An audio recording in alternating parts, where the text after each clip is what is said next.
Great. Okay. So let's start again. Start again. Yeah.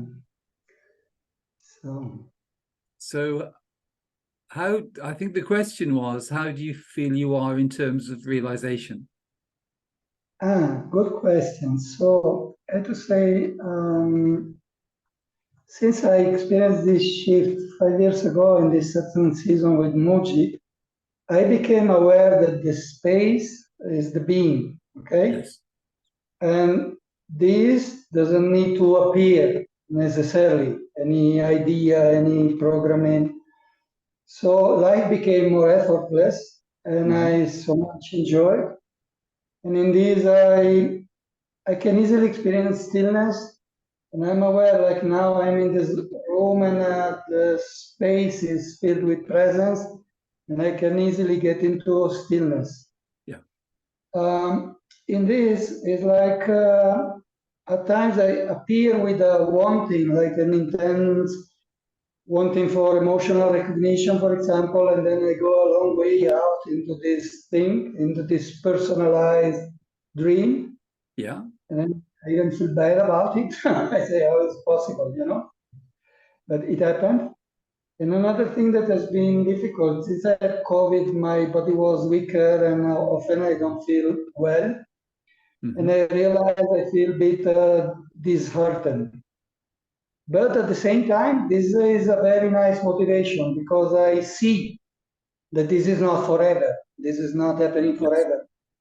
So I really, really set myself to see what is real, so to speak. And in this, some better clarity is there. I can see this like this avatar, this appearance, and I can see that the being that I am is here, kind of. Yes. And at times I feel so clear that maybe if people ask me, it's like I know, okay? I know who I am, so to speak. And I can speak with confidence about it because it's like this is what I am, and I know what I'm not. But at the same time, I tend to identify with some aspects of the experience. Mm-hmm. Today, again, I was listening to one of your conversations, and I noticed how you say there is this being, and everything is the experience of awareness, even the sensations of the body are. Whereas I'm able to see all that appears as the dream, and sometimes I feel awake in the dream, but these are still I kind of connect. I like, I'm experiencing the being, but I'm someone who is experiencing the being. Right. But in a couple of occasions, these last few months, I was able to see, no, I'm really, really, really the being, and this is not defining what I am.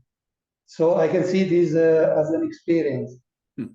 A few days, this happened very, very intensely. Like I said, wow, I felt with this transcendental awareness, of being, and this was not at all a problem. And I was feeling confidence to say to my Hmm. friend, listen, I'm not gonna accept the lie anymore. I know what I am, and this is just appearing. Everything is appearing in the vastness of what I am.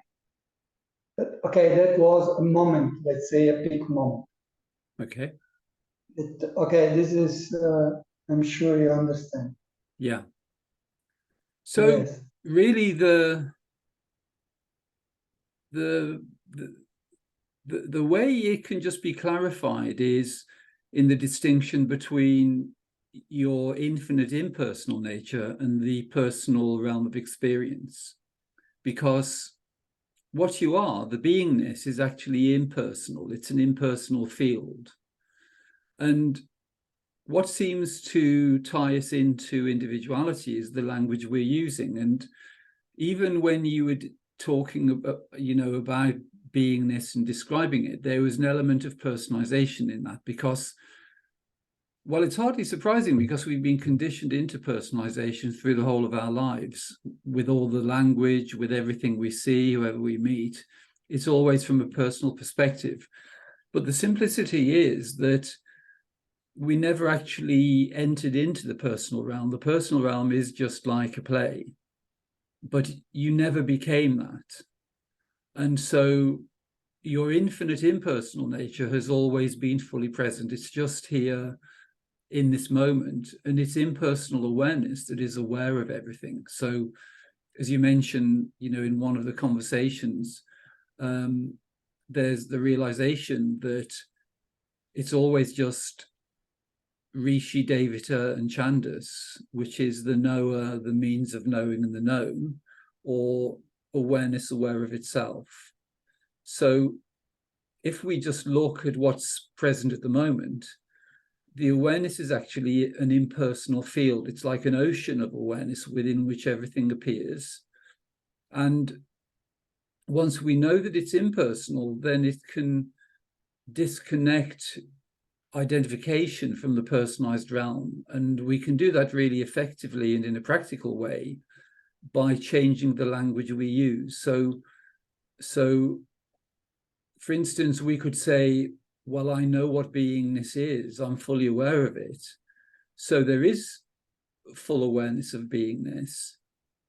But if we're saying I'm aware of that, we're actually superimposing the personalized mode of experience on the impersonal being, which is the mistaken identity. So really, to be able to just get total clarity, because there is already a very clear knowing of what you truly are. But just changing the language can enable that just to be verified in a very simple way. So if we just look at it in this moment, we could just say, there is awareness of beingness. There is awareness of, there is awareness of the body-mind. There is awareness of this conversation. And it's the distinction between using personalized language, because while we're maintaining personalized language, we're going to remain in seeking mode, because when the person is present, when the personalized mode is present, then it's not going to reveal what is true, which is that we're the infinite impersonal being, because the personal mode gives rise to thought and speech and activity, but its investment is in identifying with the personalized mode of experience. So it uses language to reinforce that. So it says, oh, I'm aware of beingness.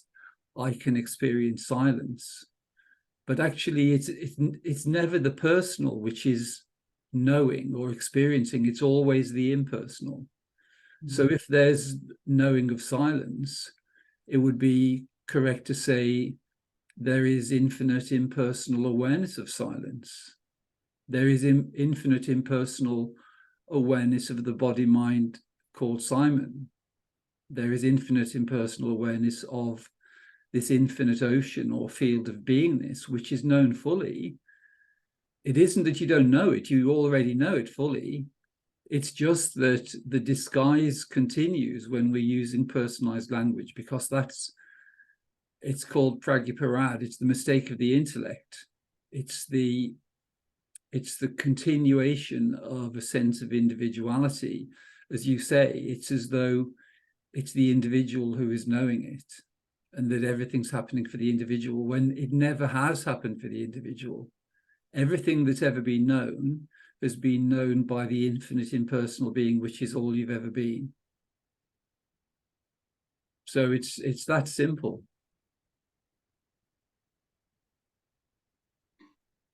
So I'm going to ask you the question again about beingness, and what I'd like you to do is use impersonal language to describe it. So as you were saying before about the clarity that is definitely there, really it's only a matter of changing the language, and then you'll see it from your infinite impersonal nature, and you'll see there's nothing different about it. It is still only the impersonal being that is knowing itself. It's just that you haven't superimposed this character over that to make it seem as though it's Simon who's experiencing it.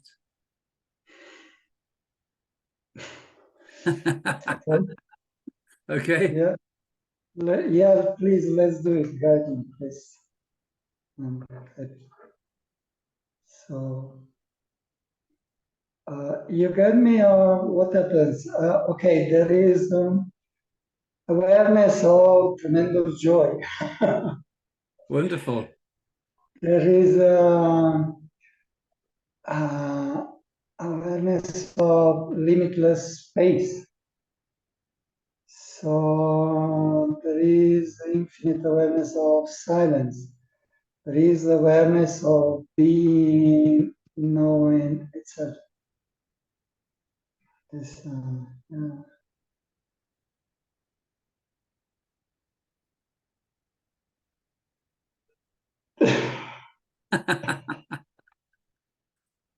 I mean, shall I report what? Yeah. Okay, because when you speak, okay.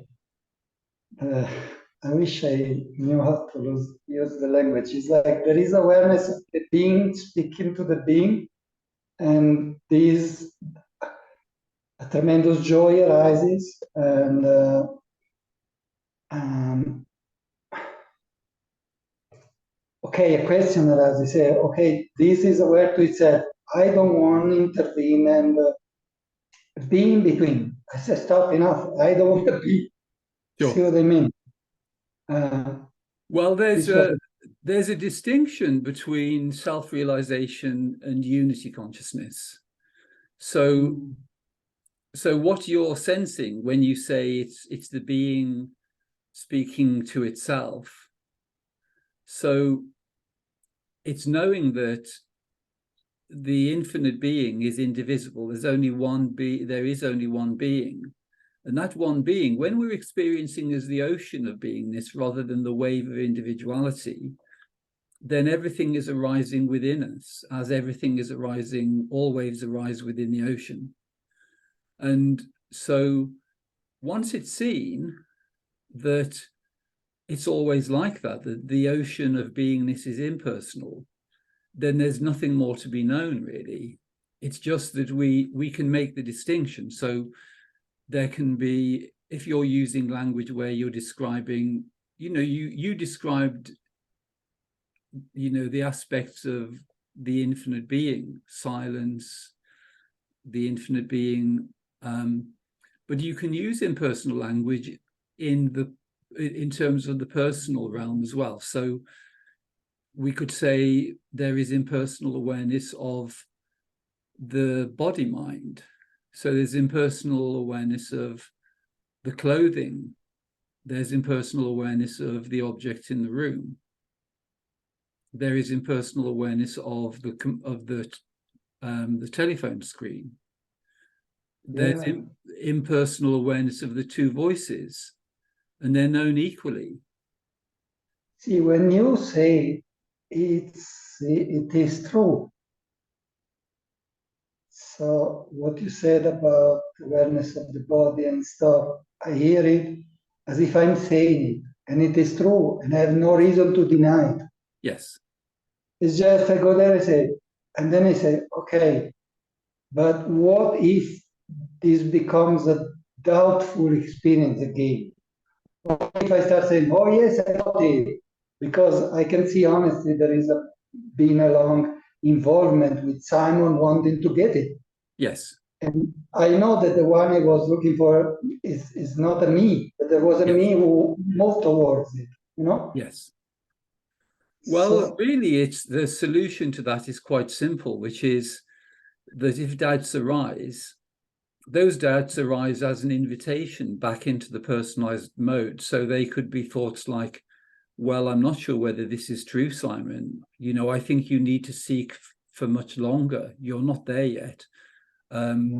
Self-realization is very rare and it's very special. So I don't think you're going to be able to get it. They're the kind of thoughts that are being delivered to try to invite you back in the personalized realm, and seeing the way they you can learn a lot from those, because what they're doing is they're actually revealing the opposite of what is true. So when there's realization and when there's clarity, the mind delivers these doubts which are the opposite of what is the case, because the mind is detecting that there is clarity. So it's trying to put you back into confusion. But the solution is really simple, which is if there's a delivery of doubt, for instance, then there are two ways to experience that. The one is to take delivery of the doubt on a personal level, and then you listen to the thoughts, believe them to be true, and then you go out and watch a load more videos or read a lot of books or go on a pilgrimage somewhere. But you don't need to do any of those things because you're already the infinite being. So it's only a matter of declining those invitations, which you do impersonally. So if there's a delivery of doubts into the mind, it's only a matter of saying there is infinite impersonal awareness of doubts being delivered as invitations, which I'm not going to take delivery of.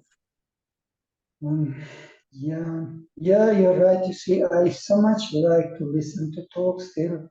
A few days ago, I bumped into another teacher and he was giving such a clear explanation. I said, wow, this is wonderful. And this gives me so much joy that I want to listen to another one. You know, it's like a child going to sleep who wants to listen to the story again and again. Yeah. And every time I hear it, I say, wow. But I know who the story is about.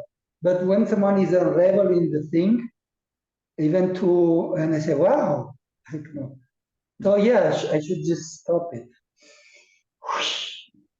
Well, there are several options really. The one is, there's nothing wrong with, listening to stories of realization, or reading spiritual books, but it's realizing that it's only for entertainment, really. There is no need for you to be doing that. It's only because you like it so much. That's the only reason. So once you know that, because you can always just return to the impersonal, and the impersonal will always tell you the truth, which is that there is infinite impersonal awareness of whatever is appearing. And it's an energy game, really. It's a game which is, the mind is inviting you back into individuality. But once you know how it works, as long as you remain in your impersonal nature and you use an impersonal remedy, then the personal aspect of experience isn't problematic anymore, and it isn't something we need to get rid of. So all experiences can happen. I tell you, I do have a problem with physical things.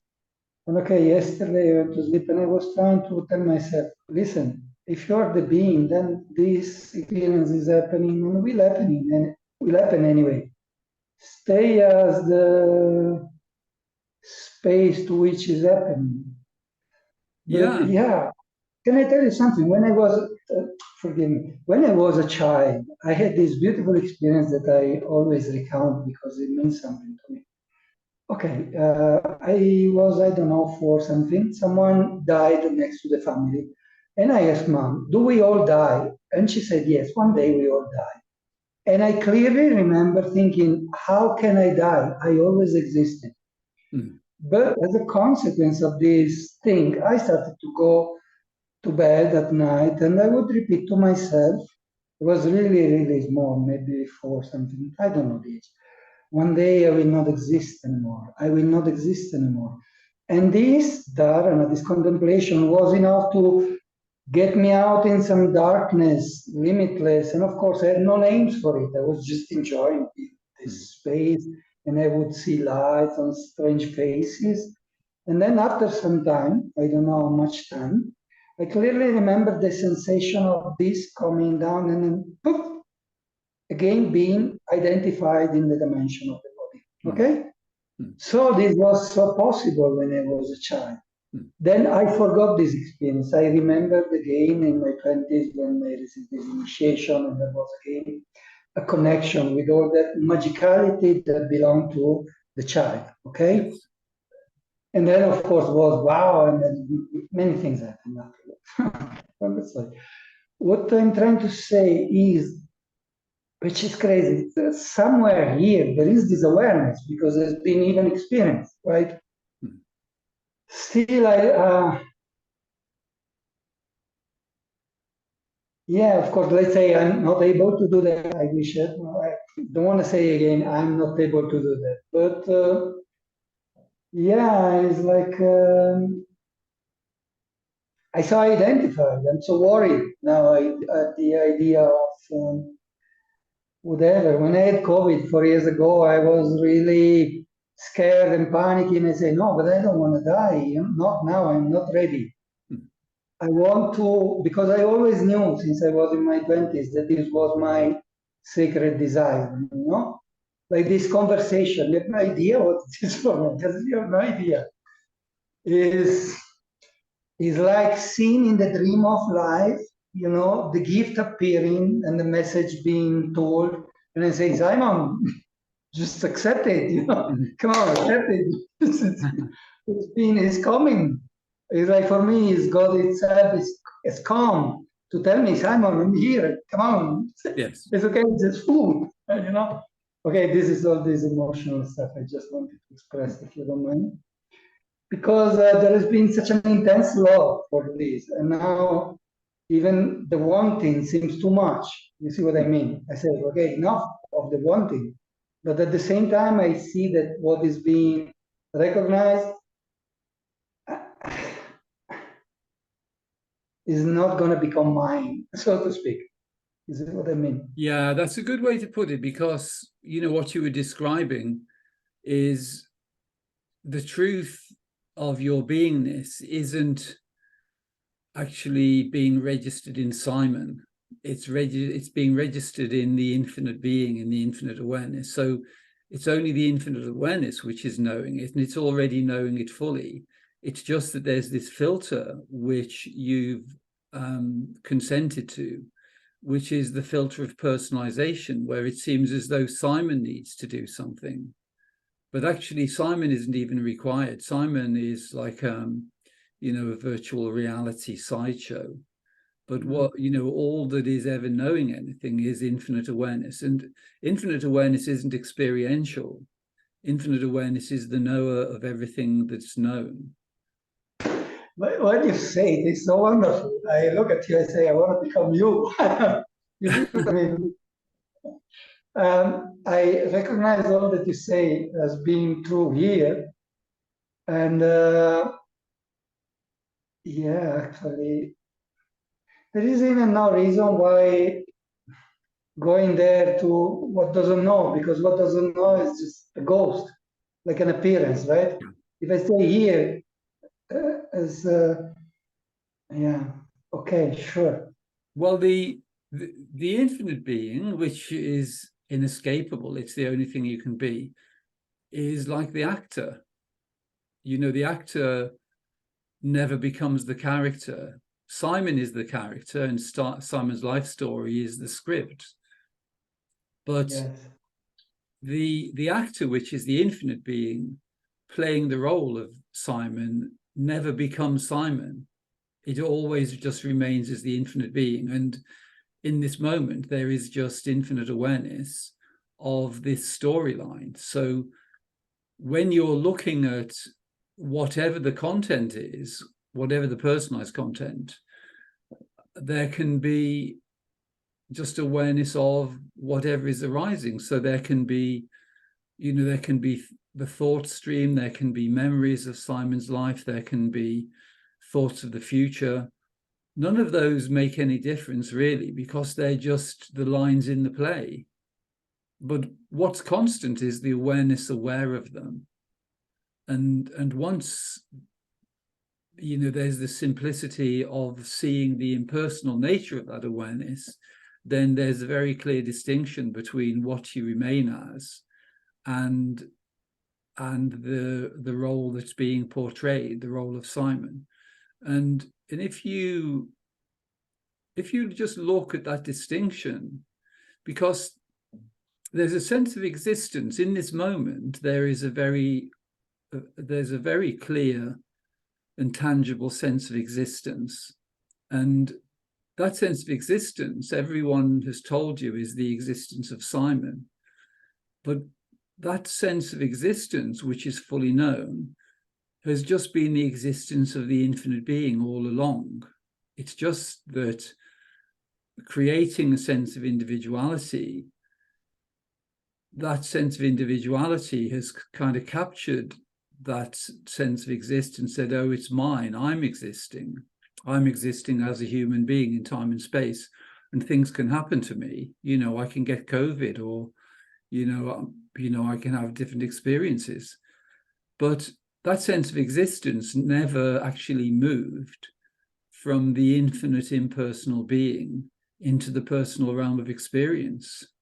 So nothing can happen to it.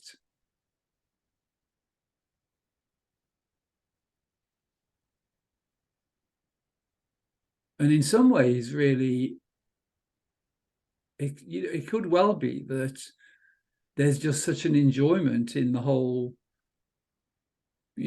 process of seeking. It's a very enriching experience. I can sense with you that there's the love. It can be overpowering in some ways, but that also is existing in the dream. That's existing in the manifestation, and it's known. So it is the infinite being, infinite impersonal awareness is aware of that sense of intensity, but that intensity doesn't affect your infinite nature. Your infinite nature is already fully present. It's fully knowing everything. It's impersonal. It's aware of the personal realm of experience, and it can animate the character. It can animate experiences without ever entering into the personal realm.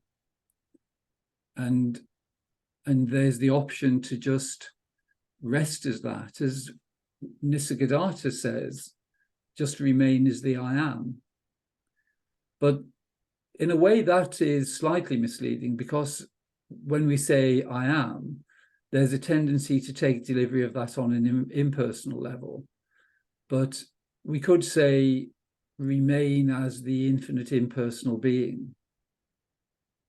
And it isn't that we have to remain as that, or there's an option to, really, because language is so limited. When we say, oh, remain as the I am, or remain as the infinite impersonal being, it sounds as though there's a choice where we could remain as the personal being, but we can't. We can never do that. It's just that we can decline the option to pretend that we're existing in the personal realm when we never have been. So it isn't that there's anything to find. It's just a matter of stopping, fueling the personalized realm of experience. It's like a little one-man show. It's called Simon and His Quest for the Infinite Impersonal Being. And it's like a one-man stage show. It's like a traveling show.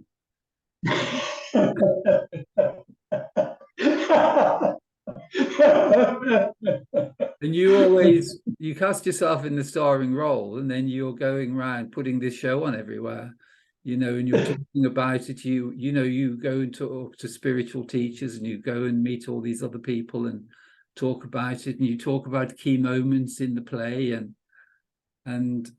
but that's all the content, and that's all just the entertainment. But the thing to realize, it's your own energy that is fueling that, because if you stop energizing the personalized realm, then you're resting as effortless impersonal being. And this is to be total. Like now I see myself like say, oh yes, I am moving to realization, and then I will help other people. And there is so much joy in this fantasy. Actually, sometimes I already do it because I love, I love this topic. It's the topic of my life. Since I had more clarity, I enjoy. Yesterday we were sharing my experience with some friends, and then I'm fantasizing this school of awakening or school of enlightenment. I say, what else am I going to do for the rest of my life? There is nothing I'm interested in.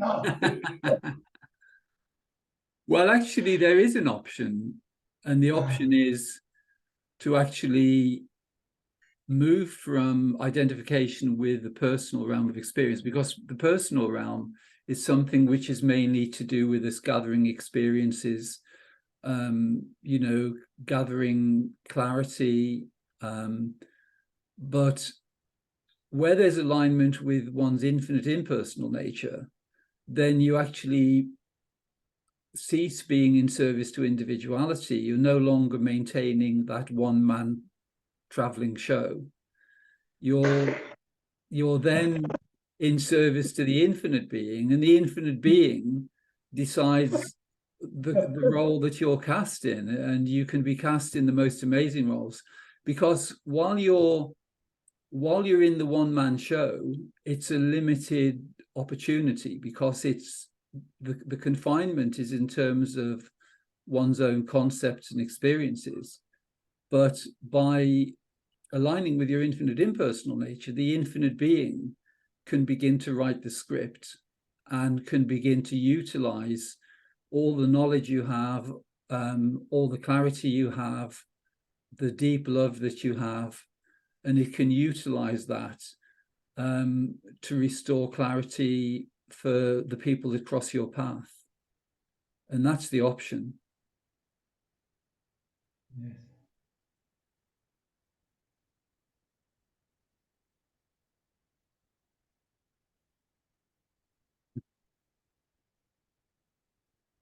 So a way to do that really is to recognize the sense of equality that exists, because there is no distinction between you and Mooji or Jesus or Krishna or Buddha or anyone, because there is only the one being.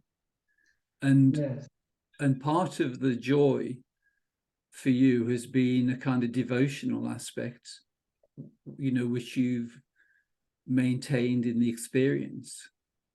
But to be able to allow infinite potential to come through, it's a matter of kind of dissolving or just letting go of that sense, you know, that someone knows more than you do. Because when you just permit the flow of energy coming through from your infinite being, then your true potential will be revealed. But it's actually important to let go of any sense of hierarchy, any sense that you're not quite there, or that someone knows more than you do, or, you know, they're enlightened and I'm not. Any of those invitations are going to maintain, you know, a sense of restriction in your potential. Well, I see, sure enough, Simon wasn't very skilled at managing reality, so to speak. And I have to say, a great passage has happened the moment I just gave this to the limitless being. Yes. I know inside I've done it. I don't say this out loud too much, but inside myself, there is no one managing life. There is no someone managing life.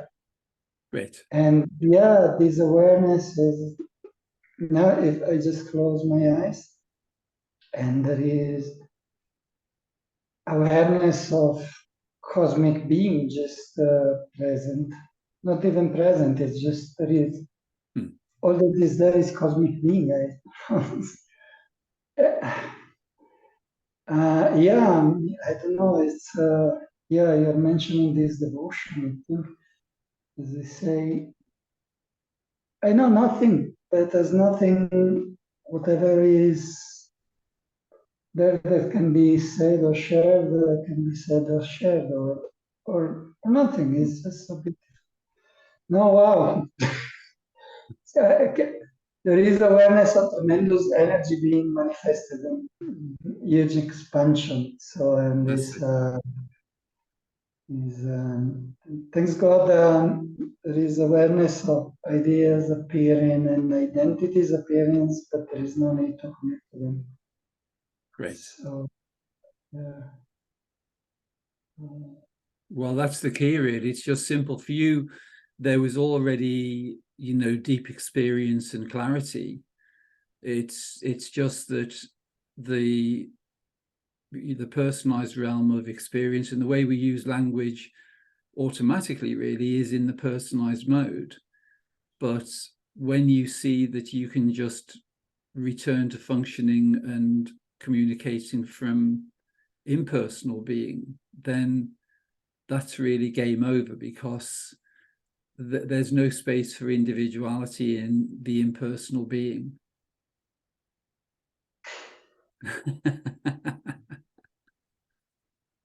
Yes.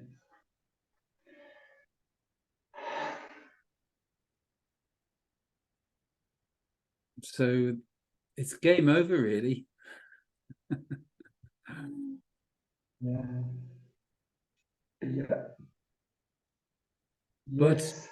actually the benefit is that even when it's game over in terms of seeking, it isn't game over in terms of enjoyment and entertainment, because you can still, enjoy listening to teachers, having conversations, whatever it is, because that's all going on in the personal realm, which never impacts upon the impersonal being. So all of that can still be enjoyed, but it's just knowing that that's going on as a form of entertainment. There's no seeking element within that. There's no confusion. There's just the simplicity of seeing that it is always only impersonal beingness that is aware of anything.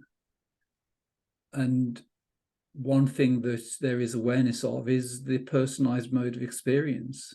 And that isn't, so that's never a threat. It's only when we're perpetuating the personalized mode and then we're superimposing descriptions of our impersonal nature with personalized language, and then we're just maintaining the seeking then. But it's a really simple remedy, just to revert to the language of the impersonal being rather than the personal character. And then whenever you look, you will see it's always only the impersonal being.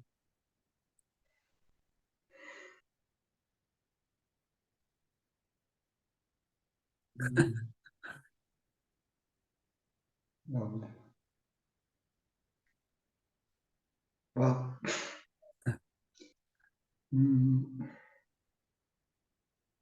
yes.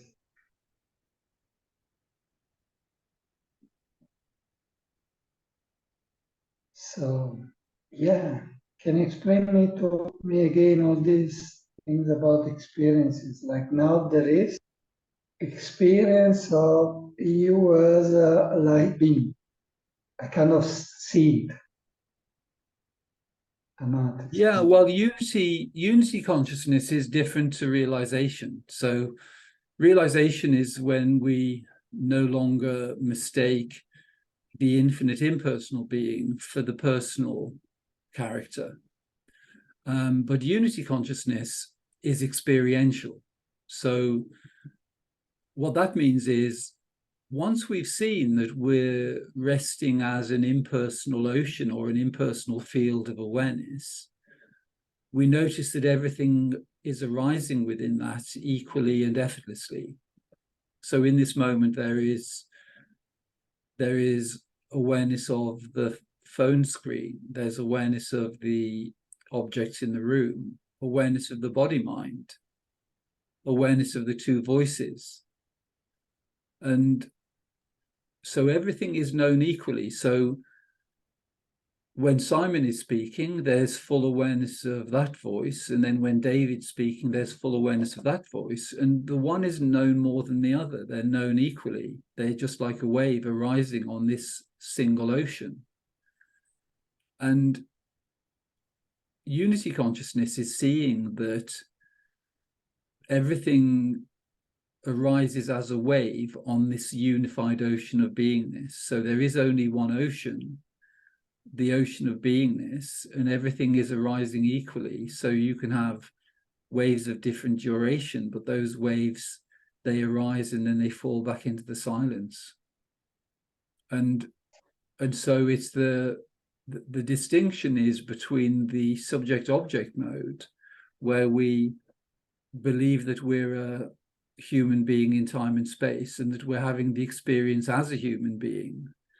And then, because that's dualistic, it's the idea that you're there, I'm here, you're there, you know, the objects in the room are separate, the view through the window is separate. It's Simon who's experiencing it all. And that's just a mode that we've been conditioned to operate from. But it is only a mode. But what is always the case is unity consciousness, which is there are just forms arising equally and effortlessly in any moment. So in this moment, there are just forms appearing. So there's awareness of the light, there's awareness of the conversation, awareness of the objects in the room or the view through the window, and whatever is arising is just arising as a wave in the same indivisible ocean, which you've always remained as. So when we see everything in that sense, we see that everything is arising within us. So the sounds are arising within that awareness. The voices, the objects, the body, mind, all the other bodies, all of the other creatures, all of the other plants, everything we see, the sun, the moon, the stars, they're all arising within the indivisible ocean of beingness. And you, the infinite being, is fully aware of all of that content arising within oneself. Okay. Would you suggest, I mean, is there a time to, like for myself, I enjoy being on my own, sit somewhere where there is space. Okay, in a sense, I was telling myself I do it because, but no, well, I'm going back to the previous position we were talking about. Like, I love this, I don't know. It's like I say, oh, I'm not sure I'm able to be, like you are in this space and talking from the truth. And I tell myself, okay, but I can be in a place where at least I don't need to create a way. Yeah, okay, I see, oh, I see the point. Yeah, because the wave doesn't exist really. It's Nothing just is happening. No. Nothing is happening. Nothing is happening. No. Yeah, I can see. Sure. Yes. And this, which still at times, yeah, maybe because we, sure. Yes, who has opinion on this? Who is there to have opinions on it? Yeah, well, the option is to continue to maintain the personalized mode of experience, you know, as though you are existing as Simon, but by resting as the effortless, infinite, impersonal being, then Simon's activity can be utilized in a different way. And so it's really, it's the distinction between effort and effortlessness. So the effort involved in maintaining Simon and maintaining the identity in that little show. When the energy, the kind of investment in that experience is withdrawn, then that energy becomes available in terms of one's infinite nature. And so things can then begin to happen with no doing, with no effort. And so it isn't there's any planning required. It's just that once you withdraw that investment in individuality, automatically there is energy which becomes available where there can be a service to one's infinite nature. But that's something that is totally effortless, and it isn't anything that can be contrived. It's just being available and seeing where it takes you, really. But the priority, or because there is great clarity already, the life experience is pretty much the way you wish it to be. So the spiritual content of experience, meeting people where there's compatibility and have a similar approach to life, not having to work, not having to be under strain. It's pretty well all in place for you. So it's only a matter of whether you wish to withdraw some investment from personal. And all this is happening to no one. Yeah. Well, there is no one, in reality, the impersonal being, there is no one there. It's just an infinite impersonal field of no content. It's attributeless, but there is the potential within that to have any experience. And so the experience can be variable. We can have whatever degree of experience we wish to in either the personal or just remaining in the impersonal. Yeah, sure. Yeah, this space where there is no one, and let's say nothing is happening to no one. It's so beautiful. Yeah. Yes. Yeah.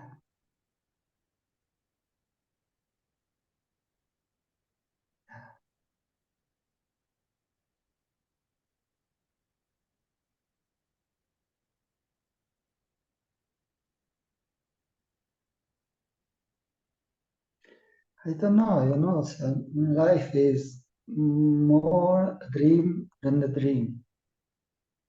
More than I cannot explain. It's just, this is the total expression of all I may have wanted to experience in life, And at the end, it's not even an experience. And it's so beautiful. Sin is not even happening. There is no one who can talk about it. And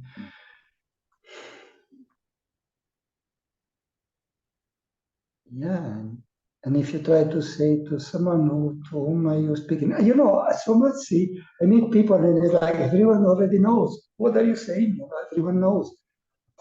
No, it's amazing. No, it's amazing. See,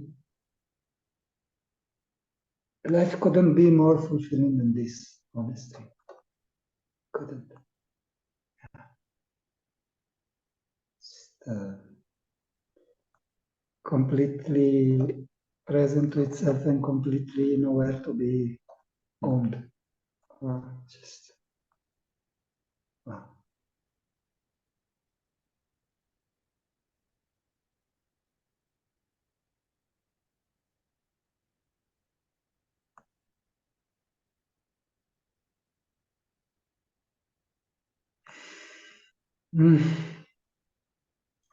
Yeah, sure.